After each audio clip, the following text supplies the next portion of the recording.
Very good evening to all of you.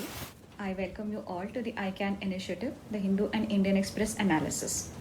So we will start the day with first having a look at the contents we're going to be discussing today. First, we'll take up the Jammu and Kashmir issue on this issue itself because it is August 5th and it's for today 1 year since the Article 370 has been revoked. So a lot of articles were there on this particular issue. So we'll be discussing what the issue is, the complexities involved around revoking the Article 370 and the issues faced in Kashmir. Next, we'll have a look at the issue of the recent illicit liquor tragedy that has led to the death of several in Punjab. And we'll also have a look at the way forward. Then we will have a glance at the draft defense production and the export promotion policy that has recently been put up by the government for public feedback. Fourth, we'll be looking at yet another case study on environment versus development. And then we'll have a look at Atmanirbhar Bharat, what is the recent measure that India has taken in this direction and what issues that this is giving rise to. So now we'll first start with the prelims theme of the day. Today you will have to, the topic that we have selected is defense. So many years you have these defense questions which are direct questions which are being asked and you don't have the option of hazarding a guess in this case. So you either know it or you don't know it. So the first thing you have to do here is to have a map of the exercises of the Indian Army, the Air Force and the Navy with the important countries at least in the last 1.5 years that have taken place. So this can help you in match the following where the country is given and also the name of the exercises given. The next thing you have to do is to make a list of the various defense related things that have been launched in the last couple of years. So that could be the missiles which have been launched, it could be the aircrafts or ships in collaboration with the other countries, all of these. For instance, we have just finalized the deal of S-400 with Russia, Apache with USA, Arihant was our first nuclear powered aircraft, Agni 5 testing keeps on happening. So there are many such important things that keeps going on and you will have to make a tab of all these things for your straightforward questions where you should know it, only then you can attempt such questions. In fact, in 2016 prelims, there was a question on this in the defense area. It says that which one of the following is the best description of INS Astradharini that was in news recently. So is it an amphibious warfare ship? Is it a nuclear powered submarine, torpedo launch and recovery vessel or a nuclear powered aircraft carrier? So this was actually an indigenously built torpedo launch and recovery vessel. So like this, you can have these questions asked on the latest launches that have been done by India. So you will have to make a list of all these. These are those kind of questions where you don't have to use your brain much to eliminate the wrong answers. So if you know it, you can be confident of getting 2 marks in this. So now we will start with the of the day. The first, as we have discussed, is the Jammu and Kashmir issue. So this comes under your GS2 syllabus related to governance or federalism and all that. And if it is trying to ask you the security aspect of it, it can also come under your GS3 page. So basically, this article starts by saying that there are, in the recent times, 3 major issues that the Jammu and Kashmir is facing. First thing is that the Article 370, which gave a special status to Jammu and Kashmir and therefore protected their identity, has not been revoked. So therefore, the state has now been deprived of statehood and the special constitutional status exactly 1 year before. So this is the first issue that is giving rise to that's there. And the second issue is that after this, several politicians have kind of opposed this measure of revoking Article 370. So therefore, these politicians have been kept in detention. So this has been done by using the Public Safety Act. So this is a draconian act which curtails the civil liberties, puts them in house arrest or detains them without actually giving them an opportunity of being heard. So therefore, it shows how the democratic rights of the people in the state are being denied. So this is the second issue, that various political people have been put under detention by using this draconian Public Safety Act. And the third issue also we have discussed in the last couple of days, how there have been restrictions on the internet access and communication among the population. So these are the three major issues that have now surfaced in the last 1 year. So this you have to know in order to understand the context we are talking about. So next we will be looking at some important keywords. So I don't know how much more should I stress regarding the importance of keywords. Whatever answer you write, it has to have some mandatory keywords which you're going to underline to make it very easy for the evaluator to, without thinking much, without having to revisit your answer, he or she should be able to give you a very decent mark. So for this you will have to, for every topic that you read, for every editorial that you read, every article that you read, you will have to identify the keywords that are there in the article and note it down separately, so that your eyes will always look at these keywords and your brain already knows that these keywords are to be written in the answer. So in this, the first keyword is the muscular nationalism. So you may have a question like critically analyze this measure. So in which case you should definitely be writing some of the issues that this measure has given rise to, some of the negative implications of this measure. In a question of critical analysis, you will have to point out both the positive as well as the negative dimension. So when you are pointing out the negative dimension, you can use this word of muscular nationalism. So why? Because revoking 370 and then curbing the civil rights of the people, curbing the democratic rights of the people. So that is kind of a muscular nationalism in an attempt to make Jammu and Kashmir completely integrated into India. By revoking this special category, special status under Article 370, what has been adopted is rather a notion of muscular nationalism. So this is one keyword that you can use. Next keyword is a constitutional democracy. So this is a very simple keyword that most of us already know about, but the point is, given that 9 minutes or 7 minutes, if it is a 15 marker or a 10 marker question respectively, we tend to skip these common keywords which have to be present in your answer. So that is why it is better to write them down in your notes itself, so that even in the constraints of time and the heat of that, whenever you are sitting in that hot seat in the exam hall, even then you don't forget to mention these important keywords. So therefore, India is a constitutional democracy, and it is therefore very important to protect the rights of the citizens of Jammu and Kashmir. So this is a second important keyword. The third is the spirit of Indian federalism. So it is a spirit of Indian federalism. So this again, it is said that by diluting the Article 370, by revoking Article 370, this spirit of Indian federalism has also weakened, because the relation that India had with Jammu and Kashmir was a classic example of the asymmetry in federalism. So which has been there with respect to several states. So this asymmetry in federalism has now been weakened, and thereby we can say that the spirit of Indian federalism has been weakened because of this. So this point again you can write when you are critically analyzing the issue of revoking 370. In the negative dimension, you can write that this has ended up diluting the spirit of Indian federalism, where the asymmetric federalism is very well accepted. So similarly, you can again write that the India is a constitutional democracy, and by restraining the rights of the people, it is going against the spirit of the constitution. So these are the important keywords that you will have to remember. Next is, we'll have a look at the complexity of issue. So the issue in Jammu and Kashmir has been there for like several decades now, ever since the formation of the state of Jammu and Kashmir. So, however, many of these issues are still not resolved, and that is because the issues are so complicated and they are interlinked and intertwined with each other, which has created a very complex environment for the issues to be smoothly resolved. In such a circumstance, or in this context, Article 370 was revoked, as though saying that just by revoking Article 370, all the problems in Kashmir is going to be solved smoothly.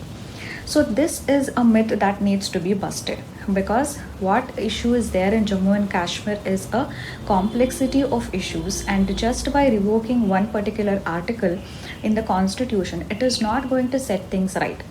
So therefore, what we are kind of analyzing now is how revoking 370, Article 370 is not going to solve the problems that the Kashmir is facing today. So this again you can write when you are writing the critical analysis of revoking Article 370. So first we will see the terrorism aspect of it. So there is this myth associated with Article 370 that Article 370 is the root cause of terrorism in Jammu and Kashmir. But however, this has no factual basis. So there is no data which shows that revoking Article 370 has actually reduced the terrorism in the state. Rather, after last year, August 5, there has been no marked reduction in the number of these instances or these terrorism related incidences. There has not been any marked reduction. So the situation has been there like before even when Article 370 was in operation. So this is the first myth that needs to be busted, that one of the argument that was put forward that why Article 370 is going to be revoked is because that is going to put an end to terrorism in the state of Jammu and Kashmir. So this is a myth that needs to be busted, that there is no link between terrorism and revoking Article 370. Even after 370 was revoked, terrorism is still happening in the region. The second important myth is the stalled development. It was said that when Article 370 was there and 35A, there were several protections that were offered to the state of Jammu and Kashmir. For example, the permanent residentship concept. So this gives preference and privilege to only the permanent residents of Jammu and Kashmir to enjoy the rights. So therefore, people from outside of the state of Jammu and Kashmir could not go there and settle and start economic activities and create job opportunities. So this had kind of stalled the development in Jammu and Kashmir. Therefore, by revoking Article 370, this stalled development can now happen. This revoking of Article 370 can bring in more private sector participation in the state, who are going to make new investments and create new employment opportunities for the youth in the region. But this article says that this again is a myth, because even when Article 370 was there, people used to come and invest there. What the private sector had to do if it had to invest in Jammu and Kashmir was just to lease the land. Only restriction was on the private sector owning the land, but there was no restriction on the private sector leasing the land. So they could easily lease the land and carry out their economic activities. And if the economic activity is to be carried by a public sector enterprise, then there was nothing. There was no problem for the public sector enterprises to go acquire land in Jammu and Kashmir.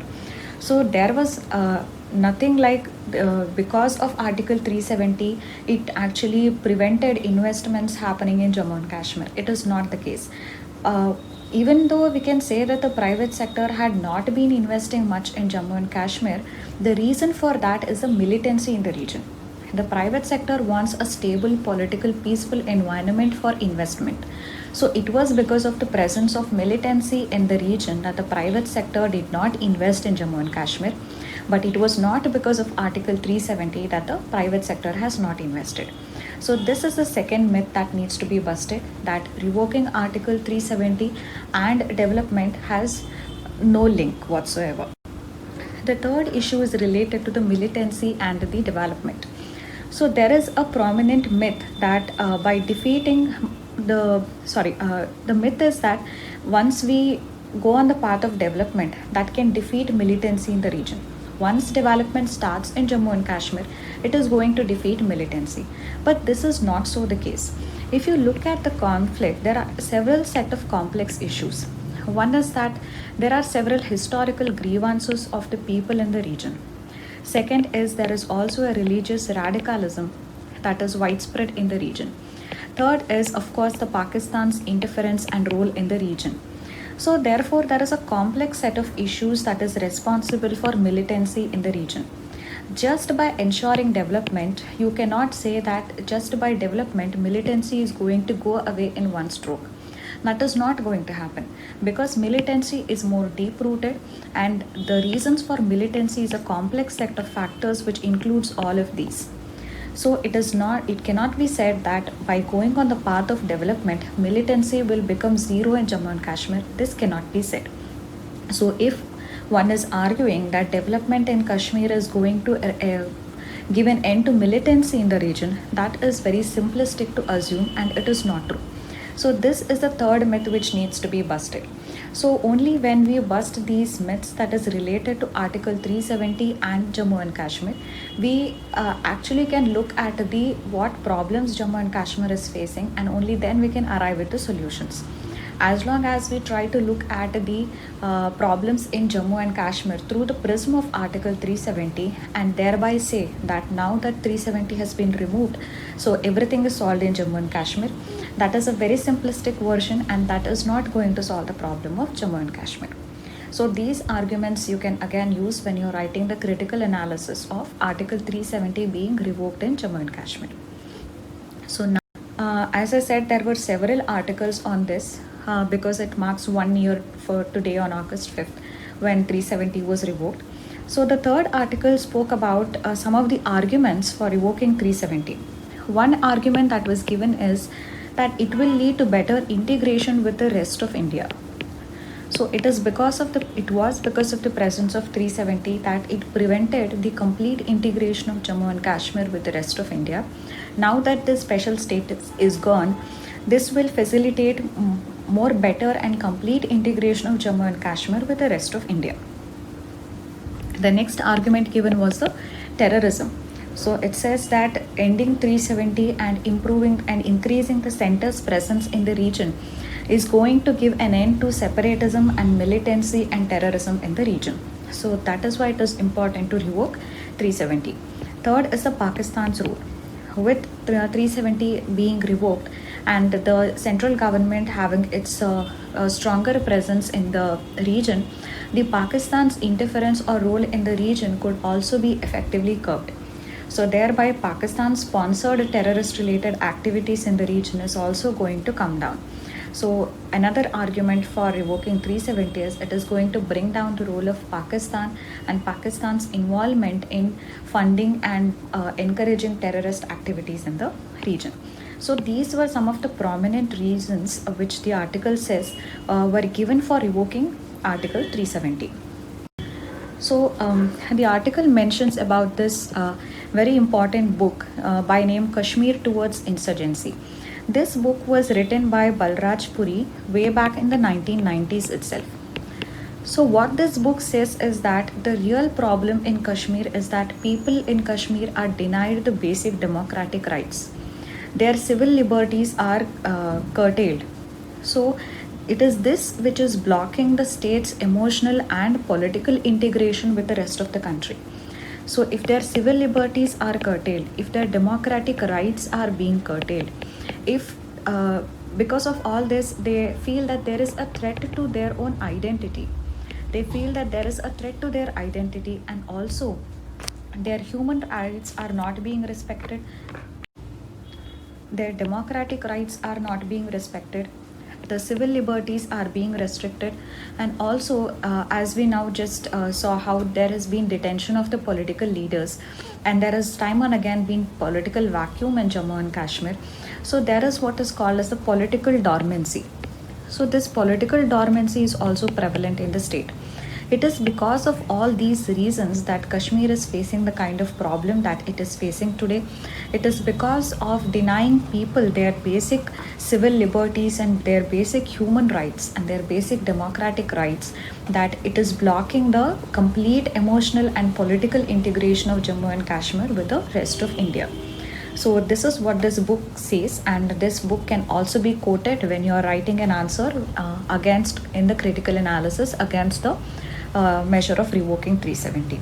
So you can quote this book, which can be a value addition. And you can also suggest it as a part of way forward that how this book has pointed out that it is the absence of the civil liberties and human rights being denied to the people that is leading to militancy or separatism and other problems in Kashmir. So the first thing that we need to do is to grant these civil liberties and basic democratic rights to the people. And from then we take it on with the development and other things. So this can also be used in your way forward in the answers. So now look at the next topic, which is related to illicit liquor issue. So the recent incident has been in Punjab, where because of the illicit liquor consumption, where the liquor had more amount of methanol or alcohol, denatured alcohol spirit. So this has led to the death of more than 100 people in Punjab. So this issue has happened time and again, even in the past. There was tragedies in Uttar Pradesh, in Bihar, and other places where several people have died because of drinking unsafe, spurious, illicit liquor. So now we are going to analyze why this happens. So why is it that several times, time and again, this tragedy keeps happening and it keeps taking the lives of people, but then nothing concrete is being done. The first thing is poverty. Poverty means that people are very poor to be able to afford safe alcohol. So the legitimate ones, it is very difficult to for the people to afford.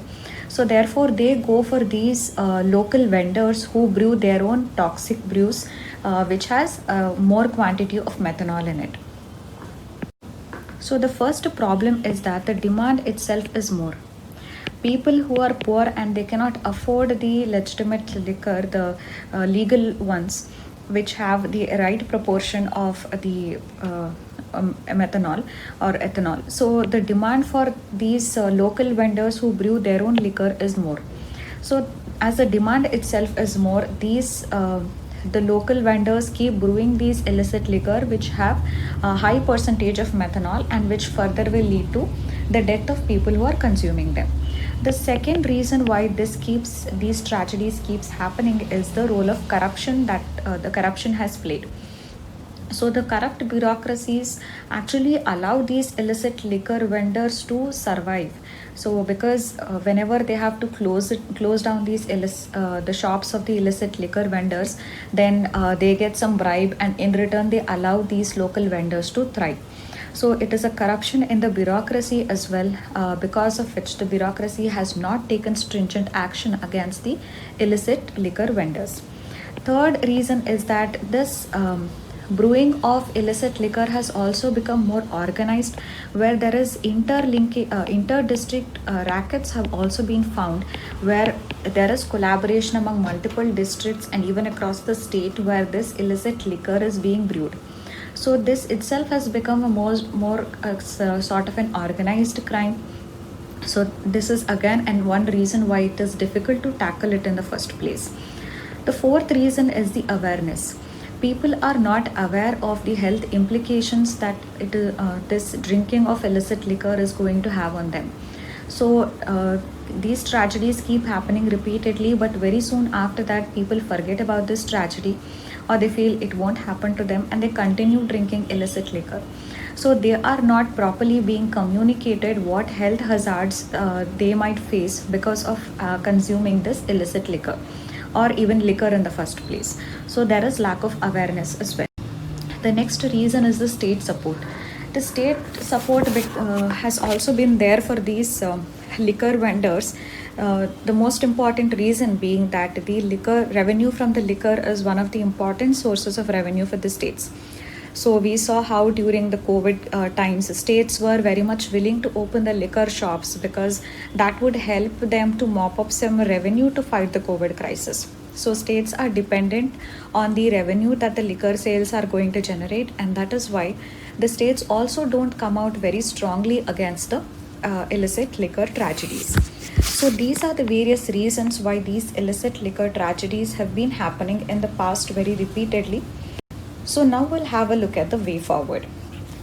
In the way forward, WHO has recommended that on the one hand, we need to regulate. The states need to regulate the quality of the liquor that is being brewed. So there has to be inspection, there has to be regulation on the quality of the liquor, the quality of the legal alcohol drinks, there has to be regulation on that. But at the same time, we also need to trace and track the illicit alcohol. So on the one hand, regulate the quality of the legal alcohol.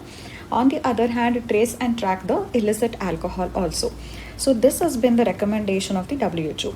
The second important way forward is that we need to go for more community participation. Without the involvement of the community to tackle these kinds of issues, it is very difficult. So particularly if you remember the anti-Iraq movement that happened in the Andhra region, where the women came out and very strongly against the this habit of the alcohol being sold in the villages, where men were over drunk and they were spending all the savings on alcohol. They were even indulging in domestic violence. And how the women came together in the anti-Iraq movement, you must have already studied in your NCRTs. So, similarly, such community participation is going to be very important, especially the participation of women's group. So, this is another way forward that we need to work upon. The third is the administration itself. So, as we just now pointed out, how corrupt the bureaucracies have been in tackling the illicit liquor issue. So, the excise administration also needs to be strengthened if these tragedies have to be prevented. So, we need to strengthen the excise administration. The fourth is that we need to improve the health system capability in the first place. So these tragedies might keep happening until all the above measures are done. But in the meantime, what is more important is also to ensure that there is less damage of lives that happen when these tragedies strike. So, in order to ensure that there is less damage from methanol, we also need to build the capability of our healthcare system. So, we must develop some simple detoxification therapies, which are also very immediate in nature. So, this way, the damage from the methanol, how it leads to the loss of lives, is going to be reduced. So, as of now, till the above measures are done, this is one immediate thing that we need to do, is to build the capability of our health system, which can come out with these simple but immediate detoxification therapies to reduce the damage. So these are the various way forward that was suggested in the editorial, how to tackle the illicit liquor issue. Now we will go to the third topic, which is related to the defense issues. So the recent news is that the government has now come out with this draft defense production and export promotion policy. So this draft has been now put in the public domain for public feedback. So this is basically in the draft state. So it is a draft defense production and export promotion policy. So now we will have a look at some of the features of this policy, and definitely this is going to come under your GS paper 3, which talks about the defense and security related issues. So first we'll be looking at some major targets that this draft policy is talking about. So by 2025, it wants to ensure that the defense manufacturing turnover in the country is going to be nearly 25 billion. So this will come to about 1,75,000 crore rupees. So it wants to have the defense manufacturing turnover in India at this $25 billion by 2025. Second, it wants to ensure that the defense exports by 2025 should be to the tune of at least 5 billion. And it also says that there has to be more focus on the aerospace goods and services apart from the defense goods and services. So it also talks about the importance of aerospace goods and services also. The next thing it talks about is to increase the domestic procurement. So if you have a look at the current domestic procurement as a share of the total defense procurement, it comes to nearly 60%. So that is, if 100 units of some defense equipment are being procured by the government, out of which 60 units will be procured from the domestic manufacturers. So this policy wants to increase this overall the domestic procurement also. So this procurement will have to be doubled from the current worth, or the current value of the procurement is nearly 70,000 crores. And by 2025, this needs to be increased to 1,40,000 crores, which means double the share of domestic procurement in the overall defense procurements in the country. So this is another target of this policy. Apart from that, there are other provisions as well. One is the setting up of these export promotion agencies.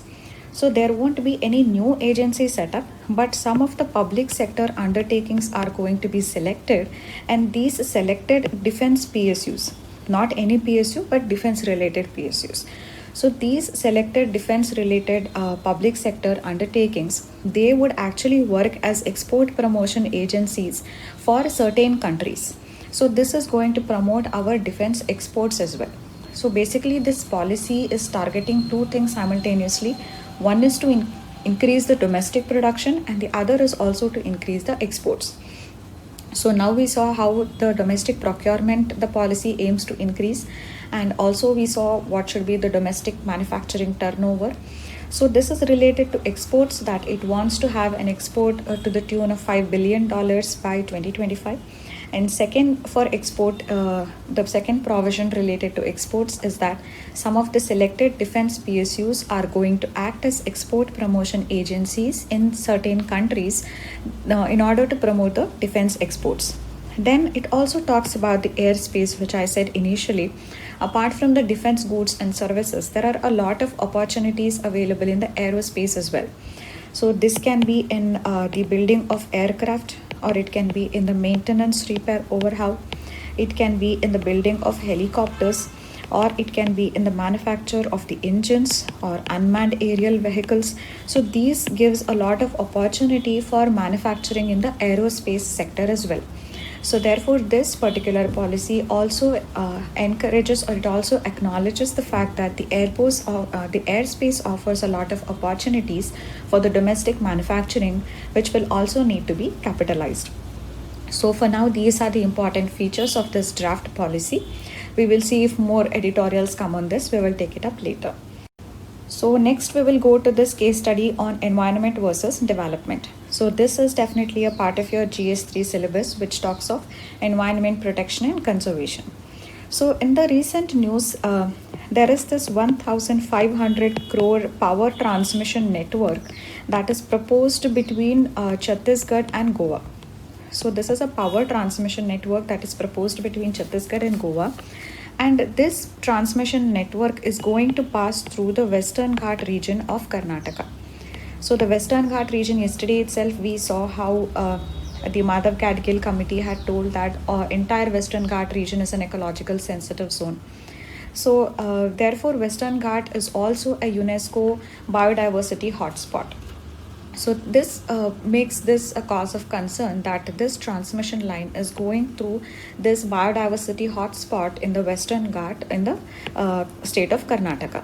So this project of transmission line is taken up by a company called as GTTPL, which is something related to Goa Transmission of Power Limited or something, private limited something. So this is the company that is involved in this laying of the transmission network. So now we will see the related to this. First is the flawed assessments. In the recent times, we have spoken a lot about the environment impact assessment and the issues related with the draft EIA notification that has been now put in the public domain for feedback.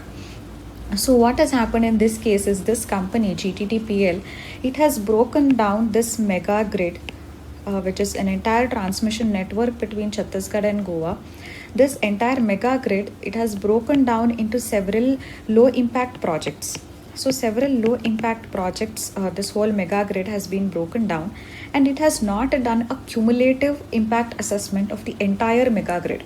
Rather, it has done an assessment of these small low impact projects, and it has gotten the approvals. So therefore what is being said is this is led to a flawed assessment, because the assessment of the entire project of the entire mega grid is not being done. So cumulative impact assessment is not being done. What is being assessed is these low impact projects, and it comes out that they do not have much impact.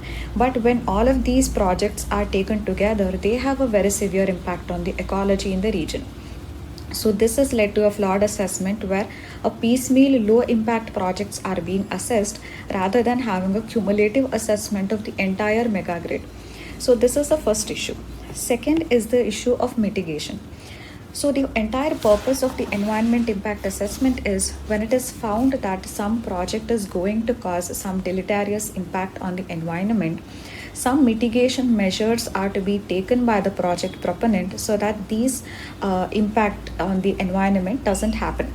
But however, in the case of this project of the transmission line, after doing the environment impact assessment, no mitigation measure has been proposed. So the company is not supposed to take up any of the mitigation measures. No mitigation measure has actually been even proposed to the company to take up. And this we are talking about in Western Ghat, which is a UNESCO recognized biodiversity hotspot. So this shows how flawed our assessments of the environment, assessments on the environment of these projects have been. And third is the impact this project is going to have on the environment. So this project is going to have a impact on the Kali Tiger Reserve. It is going to have an impact on the Katigaon Wildlife Sanctuary in Goa and Netravali Wildlife Sanctuary in Goa. So it is going to impact so many of the protected regions in protected areas in this particular region. So apart from the environment, that is the Western Ghat, it is also going to harm the wildlife as well. So these are the issues related to the project, and this you can use as a case study to show how flawed the environment impact assessments have been. And you can also use it to suggest a way forward whenever you're writing an answer on EIA analysis. So in the way forward, you can suggest that what we need is a cumulative impact assessment rather than the piecemeal low impact projects being assessed. So we need to move towards this cumulative impact assessment, particularly for linear projects like roads and railway lines and transmission lines. It is the projects, the low impact projects are assessed for in the case of these linear projects. Rather, whenever we are taking up these linear projects, we must go for cumulative impact assessment. So this can be suggested even as part of your way forward. Now we will go to the next topic, which is related to self-reliant India or Atmanirbhar Bharat. So this can come under GS2 because it is a policy of the government, which is the Atmanirbhar Bharat, and that comes under your paper 2. Or it can also come under GS paper 3 because for self-reliance, India is imposing some restrictions on the imports. So this becomes a part of your economy syllabus, so it can also come in your GS paper 3. So in this, the recent news has been that India was importing TV units from Vietnam and China. So now the import of TV has been put under what is called as a restricted category. So because the import of TV has now been put under the restricted category, so we are going to see less of imports of TV units from Vietnam and China. So this is related to the import restrictions on certain import of goods from countries like China. So this is again a measure that is directed towards Atmanirbharta or self-reliance because we want to go for domestic manufacturing of the of various things, including the TV units. Let's see what are all why is such a measure, why these import restrictions are being done by the government now. The first thing definitely is the policy priority of India now is on self-reliance or Atmanirbharta. So guided by this policy, it wants to reduce the imports from abroad or at least restrict it to some of the critical things while encouraging domestic manufacturing for the non-critical ones. So we want to go for this policy of self-reliance or Atmanirbharta. That is this is one reason why we are restricting the imports. The second reason is we also want to reduce our dependence on China. So this we have seen multiple times how much we are dependent on China related to the active pharmaceutical ingredients, related to various electronic and telecommunication equipments. So we have to reduce this dependence on China. So this is another reason why we have been restricting these imports. The third reason is we also want to generate employment domestically. So the COVID crisis has first of all has actually led to a rise in the unemployment rate in the country because of a slump in the economic activity, and also at the same time by encouraging domestic manufacturing we want to generate more number of jobs in the country, particularly because we are a country which is having the demographic dividend. There is a demographic boom which needs to be capitalized. So therefore for that we also want to generate more employment in the country. This is another reason why we are trying to restrict the imports and encourage domestic manufacturing. But however, when these import restrictions and such measures are being proposed by the government, it also will lead to a lot of implications for India. So it is important to decide upon these measures after an analysis of the implications. That is, we need to do a thorough cost benefit analysis. After that, we need to go for these kinds of measures. So now we will see what are all the implications of such measures.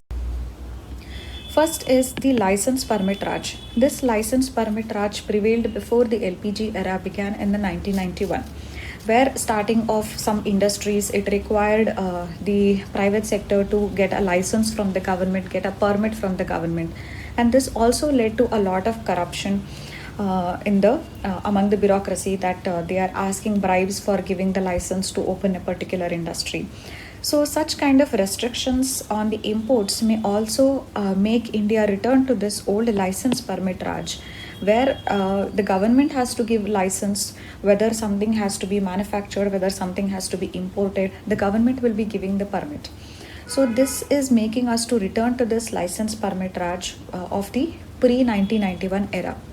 The second is it leads to a reversal of the LPG goals.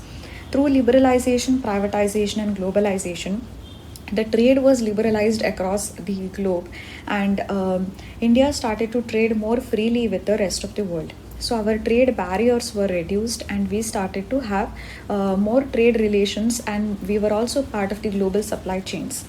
So this measure of restricting the imports is going to reverse the entire gains that we had made out of the trade liberalization. How our exports had increased after the 1991 reforms of the LPG. So all of that is now going to get reversed because of these import restrictions. The third is this measure of restricting the imports is seen as a measure that is aimed towards protectionism. So this can be given as an example of a tendency towards protectionism, that we are restricting the imports. But however, what we have to understand is that protectionism is actually harmful for the domestic industry. By following this policy of protectionism, it is going to increase the cost and is also going to reduce the competitiveness of our own domestic industries. For example, imagine the condition of the automobile manufacturers. They want cheap steel to be imported to the country so that the cost of manufacturing the automobiles will be low. And when the cost of manufacturing is low, only then the automobiles will be competitive in the international market. But if there are restrictions on the cheap import of steel, then this automobile industry is going to suffer, its cost of manufacturing is going to increase, and therefore it is not going to be globally competitive. So therefore, what it means is, by following the policy of protectionism and by erecting these trade barriers or import barriers, we are actually it is actually negatively affecting the competitiveness of our own domestic industries. So this is one more thing that we need to realize. The fourth issue is that the restricting the imports is not going to help our domestic industries grow. The only thing that can help our domestic industries grow is to make them more competitive globally. For that, we have to invest more in the research, development, more patents, and more technology. So, in order to make Indian manufacturing more cost effective and more competitive at the global level. So we need to work on a more fundamental problem of making our domestic manufacturing more competitive, rather than just erecting these import barriers, which are just a piecemeal and superficial approach. So if we really want to make our domestic manufacturing, if we want to encourage it, we need to provide it those incentives and that support so that it can become more competitive at the global level. So this is another issue, that by doing or raising these import barriers, we are not really addressing the fundamental problem of the uncompetitiveness of our domestic manufacturing sector. The next issue is the policy incoherence. So what this issue of raising the import restrictions it has led to is that there is a perception that in India there is a lot of policy incoherence or policy incoherence. On the one hand, India wants greater integration with the global supply chains, and on the other hand, it kept itself out of the RCEP negotiations. It is now raising the import restrictions. So therefore, on the one hand, India wants more integration with the global supply chains. On the other hand, it is taking measures like withdrawing from the RCEP negotiations, increasing the import restrictions from the neighboring countries under the garb of self reliance. So, all of this is actually leading to policy incoherence. And in an environment of policy uncertainty, it doesn't provide the investors with a friendly environment to invest because they feel that the policy there is no stability in the policy. It is getting changed too often. So this is one more issue that raising these import restrictions is giving rise to. So what do we need to do as a part of way forward is we need to go for more trade liberalization. So we are in that stage in the world economy now that we need to take advantage of the situation that is prevailing at the global level. Several countries now are very suspicious of China and they want to move out of China. So, in such a scenario, India will have to go for more trade liberalization and try to integrate with the global supply chains. Only then, these companies which are trying to move out of China are going to get attracted to India and come to India. If we are raising the import restrictions, then these companies which are now trying to shift out of China are not going to come to India. So therefore, by if we really want to take advantage of the global situation that is prevailing today, where countries are suspicious of the Chinese activities and are looking to shift their bases from China, what we really need to do is exactly the opposite of what we are doing now. We need to go for more trade liberalization, better integration with the global supply chains, and at the same time, we also have to focus on improving the competitiveness of our own domestic manufacturing sector. So, this is a part of our way forward. These are the other articles that were not really relevant, or maybe we need to wait for few more articles to make an unbiased view on a topic. So, the other articles were not relevant from the exam point of view. And this is a prelims question related to the current affairs. Recently, the Dobra Chanti Bridge was in news. So, why was it in news and where is it located? So, this again, these are the short questions. If you know it, and 2 marks is in your pocket. So, make sure that these factuals, basics of these factuals are very thorough. So, revise them multiple times. You have to find out why was it in news and where is it located. And coming to the yesterday's the prelims theme of the day, which I gave about regarding the cyclones and the different types of it, and the recent ones that have occurred and reasons for formation and all. I went through the comments and I really found Chandana Burman's answer very comprehensive. So everybody can have a look at this answer and benefit from that. So that's for today. Thank you.